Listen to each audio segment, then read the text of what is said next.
আসসালামু আলাইকুম গাইস। তো আমরা আছি ঐতিহ্যবাহী জিঞ্জিরা গরুর হাটে। তো কোরবানি উপলক্ষে অনেক সুন্দর সুন্দর গরু আসছে নানান জায়গা থেকে। কিছু গরু আসছে গ্রাম থেকে, কিছু গরু আসছে খামার থেকে। তো অনেক পথে গরু আসছে।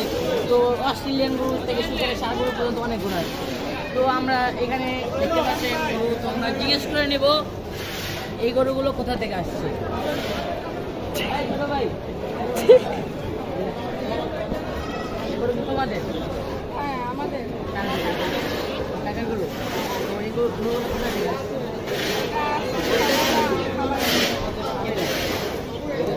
কয়টা গরু বিক্রি হয়েছে? কয়টা? দুইটা। আমরা দেখতে পাচ্ছি অনেক সুন্দর সুন্দর গরু আসছে। তো সুন্দর উপলক্ষে এবারে ক্যামেরা